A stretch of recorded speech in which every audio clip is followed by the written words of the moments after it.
तो चलो भाई, अब हम पढ़ते हैं। ठीक है, हमारा नेक्स्ट टॉपिक है हमारा transfer to reserves. Transfer to reserves, अब देखो ध्यान से, इसमें होता क्या है। पहला चीज क्या बोला है, if percentage of divisible profit is given. मतलब क्या बोला है, ध्यान से समझना, बहुत ही इजी है।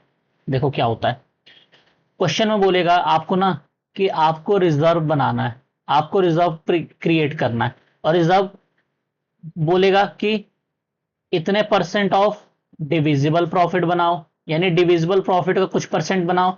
या फिर दूसरे केस में क्या बोल सकता है कि percentage of net divisible profit, percentage of net divisible profit. अब समझो डिविजिबल प्रॉफिट क्या होता है, ध्यान से समझना। अब हम समझने वाले डिविजिबल प्रॉफिट क्या होता है। ठीक है, तो जब हम पीएनएल एप्रोप्रिएशन बनाते हैं ना, पीएनएल एप्रोप्रिएशन बनाते हैं, तो ये क्रेडिट साइड और ये डेबिट साइड होता है। ठीक है, यहां पे बाय नेट प्रॉफिट ये रिकॉर्ड होता है। अगर इंटरेस्ट ऑन ड्राइंग है तो by interest on drawing record होता है। यहां पे हमें पता है कि to salary, to commission, to IOC, ये सारी चीजें रिकॉर्ड होती है।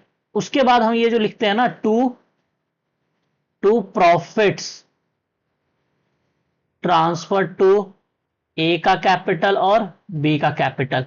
तो यहां पे ये जो प्रॉफिट का अमाउंट होता है, इसको हम क्या बोलते हैं, डिविजिबल प्रॉफिट। इसको हम क्या बोलते हैं, डिविजिबल प्रॉफिट। समझ में आ गया। ठीक है, अब अगर मान लो रिजर्व बोलेगा, अगर मान लो रिजर्व ने बोल दिया, रिजर्व में बोला हुआ है कि डिविजिबल प्रॉफिट का मान लो 10%। मान लो हमारा सब कुछ करने के बाद, सब कुछ करने के बाद डिविजिबल प्रॉफिट जो है वो आया है 1 लाख रुपए, या 1,80,000 रुपए हमारा डिविजिबल प्रॉफिट आया। ठीक है, और रिजर्व कितना बनाना है, रिजर्व बनाना है 10% of divisible profit, 10% of divisible profit, इतना हमें रिजर्व बनाना है। तो हम क्या करेंगे, सीधा सीधा 1,80,000 का 10% क्या कर देंगे, रिजर्व। तो यहां पे आ जाएगा टू रिजर्व। ठीक है, कितना, 1,80,000 का 10%, 18,000। अब बाकी का जो 1,62,000 रुपए बच गया, वो फिर इन पार्टनर्स के बीच में बढ़ जाएगा। क्यों, देखो टोटल 180 था, उसमें से 18,000 रुपए तो रिजर्व चला गया। तो अब 62,000 रुपए, एक 62 बचा बांटने के लिए, 1,62,000 क्या हो गए पार्टनर्स के बीच में बांटने के लिए बचा, तो सिर्फ उतना ही बटेगा। आ गया समझ में। अगर रिजर्व अगर अगर reserve percentage of divisible profit बोला हो तो क्या करना है, यहां तक पता चल गया। चलो अब देखते हैं हम एक क्वेश्चन। देखो क्वेश्चन ने क्या बोला है, क्वेश्चन में बोला है कि P and Q R partner sharing profit and losses in the ratio. ये उनका प्रॉफिट शेयरिंग रेशो है। 1 अप्रैल 2018 को their capitals were, capital P का इतना है और क्यू का इतना है। Prepare profit and loss appropriation account after considering the following item. इन सभी आइटम्स को कंसीडर करके हमें एक पीएनएल एप्रोप्रिएशन अकाउंट बनाना है। ठीक है, और क्या बोला है, net profit for the year and 31 मार्च 68,460। ठीक है, तो सबसे पहले तो देखो, ये बनाया हमने पीएनएल एप्रोप्रिएशन, पीएनएल एप्रोप्रिएशन बनाया। सबसे पहले यहां पे क्या लिखा हमने, बाय नेट प्रॉफिट 68,460, यहां तक पता चल गया। ठीक है, अब उसके बाद देखो क्या बोला है, उसके बाद इंटरेस्ट। अब पहली ट्रांजेक्शन क्या बोला है, interest on capital is to be allowed 5% per annum. तो 5% per annum interest on capital देना है। तो 10,000 का 5% और 40,000 का 5%, सॉरी 50,000 का 5% और 40,000 का 5%। तो देखो यहाँ पे इंटरेस्ट ऑन कैपिटल पी को 2,500 रुपए मिला और क्यू को 2,000 रुपए मिला। ठीक है, ये आ गया इंटरेस्ट ऑन कैपिटल। ठीक है, उसके अलावा देखो क्या बोला है, B, interest on the loan advanced by Q for the whole year, the amount of loan being 30,000 rupees. देखो क्या बोला है, यहां पे ध्यान से समझो, interest on loan advance by Q, Q ने लोन दिया है किसको, पार्टनर को। ठीक है, the amount of loan being 30,000 rupees, और जो लोन का अमाउंट था वो कितना था, 30,000 रुपए था। अमाउंट का जो लोन था कितना, वो 30,000 रुपए। इसका मतलब अब हमें एक चीज पता है, हमें एक चीज पता है कि भाई पार्टनर जो भी लोन देता है, तो अगर कुछ भी नहीं बोला होता तो 6% पर एनम के हिसाब से इंटरेस्ट पे करना होता है फर्म को, और फर्म इंटरेस्ट पे करती है। ठीक है, और ये जो इंटरेस्ट फर्म पे करती है ना 6%, ये चार्ज अगेंस्ट प्रॉफिट होता है। ये क्या होता है? Charge against profit. ये चार्ज अगेंस्ट प्रॉफिट होता है और इसकी ट्रीटमेंट पीएनएल अकाउंट में जाती है, ना कि पीएनएल एप्रोप्रिएशन। पीएनएल एप्रोप्रिएशन में नहीं आती इसकी ट्रीटमेंट। इसकी ट्रीटमेंट कहां जाती है? इसकी ट्रीटमेंट जाती है तुम्हारी पीएनएल अकाउंट के अंदर। तो इसका मतलब ये ट्रीटमेंट ऑलरेडी हो चुका होगा, तभी ये नेट प्रॉफिट आया है। अगर क्वेश्चन में सिर्फ बोल दिया ना कि नेट प्रॉफिट इतना है, तो हम क्या मान के चलते हैं कि भाई उसमें से सारे खर्चे, सारे चार्ज अगेंस्ट प्रॉफिट वाले खर्चे क्या हो रखे हैं? माइनस हो रखे हैं। समझ में आ गया? ठीक है। तो देखो इसकी ट्रीटमेंट नहीं करी हुई कहीं भी। यहां पे देखो बोला हुआ है since the net profit is return so it is assume that interest on loan is already deducted. क्योंकि नेट प्रॉफिट लिखा हुआ है तो हम क्या मान लेंगे कि ऑलरेडी इंटरेस्ट ऑन लोन क्या है? डिडक्टेड है। ठीक है। अगर सिंपल सी चीज एक मैं बता रहा हूं, अगर नेट प्रॉफिट लिख के दे दिया क्वेश्चन में, ठीक है, नेट प्रॉफिट लिख करके दे दिया और तुम्हें पीएनएल अकाउंट में जाने वाला कोई एंट्री करना है, तो इसका मतलब पता है क्या है? कि वो जो एंट्री है, जैसे ये 30,000 जो है, ये 30,000 ये ऑलरेडी माइनस हो रखा है, इसका मतलब है। ठीक है। चलो अब next C, interest on partners drawing 1000 और 800। तो भाई पार्टनर्स का ड्रॉइंग है, पे इंटरेस्ट है तो आईओडी। तो ये देखो आईओडी 1000, ये टोटल 1800 रुपए आ गया। यहां तक आ गया समझ में? ठीक है। अब क्या बोला है? 10% of the divisible profit is to be transfer to reserve. Divisible profit का 10% जो है वो क्या करना है? हमें रिजर्व्स पे ट्रांसफर करने हैं। अब ध्यान से समझना, देखो यहां का टोटल कितना आ रहा है? क्रेडिट साइड का टोटल 70,260। ठीक है। और यहां पे सिर्फ 4500 रुपए माइनस हुआ है। सिर्फ 4500 रुपए माइनस हुआ है, क्योंकि ये तो अभी हमें क्रिएट करना है ना। इसको तो भूल जाओ, इसको तो भूल जाओ, इसको भूल जाओ। तो क्या मैं बोल सकता हूं यहां पे ऐसे कि भाई 70,260 इतना हमारा क्रेडिट का टोटल है। ठीक है। और डेबिट में सिर्फ और सिर्फ 4500 रुपए। तो माइनस कर दूंगा 0, 6 और ये हो जाएगा तुम्हारा 7 और ये हो जाएगा 5 और ये हो जाएगा 6, यानी 65,760 इतना हमारा क्या आ गया? Divisible profit. डिविजिबल प्रॉफिट ये क्रेडिट साइड का टोटल और ये डेबिट साइड की। तो क्रेडिट के टोटल में से डेबिट के टोटल को हमने माइनस कर दिया, तो ये हमारा डिविजिबल प्रॉफिट बचा। अब 65,760 का कितना परसेंट हमें बनाना है? हमें बनाना है कितना परसेंट? हमें बनाना है, देखो ये लिखा 10%। ठीक है। तो अब मैं 10% बनाऊंगा भाई। तो इसका 10% रिजर्व्स में जाएगा। दो, एक जीरो से एक जीरो कट गया, फिर एक जीरो से एक जीरो कट गया, तो कितना आया? 6576। यानी 6576 जो है वो हमारा क्या बनेगा? रिजर्व्स। ये देखो ये आ गया ना 6576। ठीक है। ये रिजर्व्स में ट्रांसफर हो गया। अब देखो ध्यान से, डिविजिबल प्रॉफिट कितना था? 65,760। उसमें से 6576 क्या चला गया? रिजर्व बढ़ गया। 6576 तो रिजर्व बढ़ गया। तो अब जो भी बचा होगा, यहां पे जो भी बचा होगा वो किसको मिल जाएगा? पार्टनर्स को मिल जाएगा। तो हमारे पास टोटल इतना प्रॉफिट था, उसमें से इतना 10% निकाला, वो तो हमने रिजर्व बना दिया। तो अब जो भी बचेगा वो क्या हो जाएगा हमारा? वो हमारा हो जाएगा तुम्हारा क्या कहते हैं, पार्टनर्स के बीच में बढ़ जाएगा। तो माइनस करने पे इतना आया और उनके ओल्ड रेशो 2:1 रेशो में ये बांट दिया और ये हमारा हो गया खत्म। ठीक है। आ गया समझ में? चलो यहां तक आ गया समझ में। अब हम करते हैं सेकंड केस। ठीक है। अब सेकंड केस पे चलते हैं।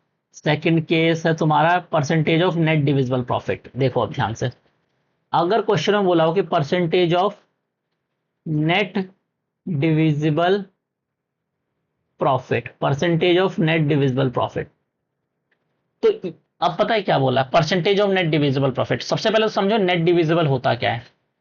नेट डिविजिबल प्रॉफिट होता क्या है? नेट डिविजिबल प्रॉफिट होता क्या है? नेट डिविजिबल प्रॉफिट क्या होता है आपका? Divisible profit minus reserves. Minus reserves वो होता है नेट डिविजिबल प्रॉफिट। अब एक बात बताओ, रिजर्व मान लो 10% बनाना है, 10% वो भी किसका? नेट डिविजिबल प्रॉफिट का। अब नेट डिविजिबल प्रॉफिट कैसे निकलेगा? डिविजिबल में से रिजर्व माइनस कर लो तब निकलेगा, तब जाकर नेट डिविजिबल प्रॉफिट निकलेगा। और रिजर्व्स माइनस करने के लिए रिजर्व्स पता होनी चाहिए। और रिजर्व्स कैसे निकलेगा? जब नेट डिविजिबल प्रॉफिट पता होगा। और नेट डिविजिबल प्रॉफिट कैसे पता चलेगा? जब रिजर्व्स पता होगा। तो दोनों ही हमें नहीं पता तो कैसे करेंगे? नहीं कर सकते। तो इस केस में जो रिजर्व्स का फॉर्मूला बनता है वो बनता है तुम्हारा डिविजिबल प्रॉफिट इनटू में रेट अपॉन में 100 प्लस रेट। ये तुम्हारा फॉर्मूला बन जाता है। ठीक है, तो ये देखो, ये रहा तुम्हारा। If percentage of net divisible profit is given, अगर बोला हो रिजर्व जो है वो percentage of net divisible profit बनाना है, तो उस केस में हम क्या करेंगे? उस केस में हम डिविजिबल प्रॉफिट लेंगे, उसमें रेट अपॉन में रेट प्लस 100। ठीक है, समझ में आ गया? डिविजिबल प्रॉफिट इनटू में रेट अपॉन में 100 प्लस रेट, ये फॉर्मूला यूज करेंगे। अब नेक्स्ट क्वेश्चन हम करके देखते हैं। ठीक है, नेक्स्ट क्वेश्चन है ये रहा। नेक्स्ट क्वेश्चन है ये रहा। टेकिंग द प्रीवियस क्वेश्चन, यानी ऊपर वाले क्वेश्चन को ही लेना है। Calculate the amount of reserves is 10% of the net divisible profit is to be transfer to reserves.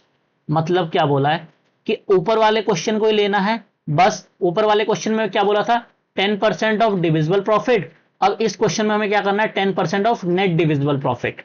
10% of net divisible profit. तो सिंपल सी कैलकुलेशन है, बाकी सारी चीजें तो सेम ही होंगी, बस लास्ट में देखो रिजर्व्स का अमाउंट कैसे आएगा। रिजर्व कैसे निकलेगा, ध्यान से समझना। रिजर्व डिविजिबल प्रॉफिट आया था 65,760, रेट है 10%, और ये कर दूंगा, इससे कट जाएगा, इसको कर कितना? 55, 11 5 55, 10 बचा। ठीक है, 11 9 99। ठीक है, फिर कितना बचेगा? ये क्या नाम, 11 5 55। ठीक है, 10 बचा, 107 हो गया। 11 9 99। ठीक है, 107 हो गया, तो फिर ये बच गया 8। 11 7 77। ठीक है, और फिर यहां पे 9 बजाए, 11 8 88, तो कुछ ये आएगा। ठीक है, तो कुछ ये आएगा 5978। तो हमारा ये आ गया तुम्हारा रिजर्व 5978 आ गया, और 65760 ये हमारा डिविजिबल प्रॉफिट था, जिसमें से 5978 इसको माइनस कर दोगे तो जो बच जाएगा, अब ये पार्टनर्स के बीच में बढ़ जाएगा। आ गया समझ में? सेम ही क्वेश्चन है, कर लेना। चलो भाई, अब नेक्स्ट केस हम पढ़ते हैं interest on partners loan. Interest on partners loan में ध्यान रखना, सबसे पहले फर्म इंटरेस्ट पे करेगा, तो फर्म के लिए वो एक्सपेंस है, इसलिए interest on partners loan account debit हो जाएगा। और वो इंटरेस्ट कहां पे जाएगा?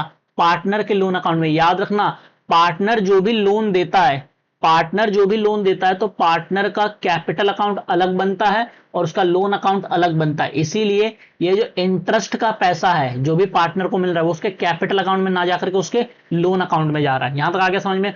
और ये इंटरेस्ट ऑन लोन अकाउंट, ये जो इंटरेस्ट ऑन लोन है, ये फिर कहां बाद में ट्रांसफर करती है? ये बाद में कहां पे ट्रांसफर हो जाता है? ये हो जाता है तुम्हारे पीएनएल अकाउंट के अंदर। ठीक है, पीएनएल अकाउंट में लास्ट में ट्रांसफर होता है, याद है जब हम फाइनल अकाउंट बनाते थे 11th क्लास में? हाँ ठीक है, तो ये लास्ट में पीएनएल अकाउंट के अंदर डेबिट हो जाएगा। तो पीएनएल अकाउंट डेबिट और इंटरेस्ट ऑन पार्टनर्स लोन। यहां पे ये समझ में आया पार्टनर का लोन अकाउंट क्यों आया? क्योंकि पार्टनर कैपिटल अकाउंट सेपरेट बनता है और उसका लोन अकाउंट सेपरेट बनता है। ठीक है, और यहां पे देखो ये लिखा हुआ भी आ गया, partners capital account is not debited या क्रेडिटेड इन दिस केस। चलो, अब अगला अगला अगला केस करते हैं 13th केस क्या है? Interest on partners loan when loan is given by partnership firm. इस बार पार्टनरशिप फर्म ने लोन दिया है, तो जब पार्टनरशिप फर्म लोन पे करती है, तो अगर डीड नहीं बना होता, डीड में कुछ भी नहीं लिखा होता इसके बारे में, तो फिर पार्टनर को इंटरेस्ट पे करने की जरूरत नहीं होती। ठीक है, यहां तक हमें पता चल गया। अब मान लो कि इंटरेस्ट पे करना है, तो पार्टनर के कैपिटल से वो पैसा काट लेगी फर्म। मान लो पार्टनर, अगर लिखा हुआ है पार्टनरशिप डीड के अंदर कि भाई पार्टनर भी इंटरेस्ट पे करेगा, ठीक है, तो पार्टनर को इंटरेस्ट पे करना पड़ेगा, तो पार्टनर के कैपिटल से वो पैसा काट लेंगे, तो पार्टनर कैपिटल या करंट अकाउंट डेबिट हो जाएगा। और फर्म के लिए वो इंटरेस्ट क्या, एक तरीके से फर्म के लिए वो एक तरीके से इनकम टाइप इनकम है, वो इंटरेस्ट फर्म के लिए क्या, एक इनकम, इसलिए इनकम आता है तो क्रेडिट हो गया। और फिर ये इनकम कहां ट्रांसफर हो जाएगा? पीएनएल अकाउंट के क्रेडिट साइड पे, क्योंकि जो भी इनकम होती है वो पीएनएल में क्रेडिट साइड पे जाता है, तो पीएनएल अकाउंट क्रेडिट हो गया और interest on loan account debit हो गया। समझ में आ गया यहां तक? ठीक है, अब देखो ध्यान से, ये पॉइंट क्या लिखा है, partners capital current account is to be debited for the interest to be charge for the, ये तो ठीक है। Interest is charge only when there is an agreement, अभी जस्ट हमने बात करी कि भाई पार्टनर तभी इंटरेस्ट पे करता है जब एग्रीमेंट में लिखा होता है। अगर कुछ भी नहीं लिखा हुआ, ठीक है, तो फिर पार्टनर कोई भी इंटरेस्ट पे नहीं करता। No interest to be charge from the partner if there is no agreement, ठीक है। अब देखो तुम्हारा जो अगला केस है वो है फिक्स्ड कैपिटल मेथड और फ्लक्चुएटिंग कैपिटल, ठीक है। फिक्स्ड कैपिटल और फ्लक्चुएटिंग कैपिटल का केस बहुत ही ज्यादा इंपॉर्टेंट टॉपिक है और इन दोनों को एक साथ में रिलेट करके करवाऊंगा, इसमें प्रॉपर लग जाएंगे 1 घंटा। तो वीडियो अभी अगर मैं करवाने बैठ गया तो बहुत लंबी हो जाएगी, तो अभी इस वीडियो में इतना ही पढ़ते हैं। नेक्स्ट वीडियो में भाई फिक्स्ड कैपिटल और फ्लक्चुएटिंग कैपिटल दोनों का केस खत्म कर देंगे, फिर उसके बाद बचेगा आपका इंटरेस्ट ऑन ड्रॉइंग, ठीक है, और फिर पास्ट एडजस्टमेंट। 3 टॉपिक रह गए, फिर ये चैप्टर तुम्हारा खत्म हो जाएगा। टाइम लग रहा है क्योंकि ये चैप्टर भी बड़ा है और मैं कोई कॉन्सेप्ट छोड़ भी नहीं रहा, सारे कॉन्सेप्ट भी करवा रहा हूं, ठीक है, और क्वेश्चन भी साथ के साथ कर रहे हैं, तो इसलिए टाइम लग रहा है। समझ में आ गया? तो तब तक के लिए तुम लोग क्वेश्चन प्रैक्टिस करो, अपने बुक्स के इंपॉर्टेंट क्वेश्चन करो, और कुछ इंपॉर्टेंट इलिस्ट्रेशंस भी होती है वो भी करो। चाहे तुम टीएस ग्रिवाल बुक को फॉलो कर रहे हो या फिर डीके गोयल, कोई भी बुक को फॉलो कर रहे हो, सारे बुक में क्या है, इंपॉर्टेंट क्वेश्चंस होते हैं। कुछ ऐसे क्वेश्चंस होंगे जो इंपॉर्टेंट होंगे, उनको जरूर करो, ठीक है। मिलते हैं भाई नेक्स्ट वीडियो में, तब तक के लिए इतना ही। अगर वीडियो अच्छा लगा हो तो चैनल को सब्सक्राइब कर लेना, वीडियो को लाइक कर देना, और फिर मिलते हैं नेक्स्ट वीडियो में। Thank you.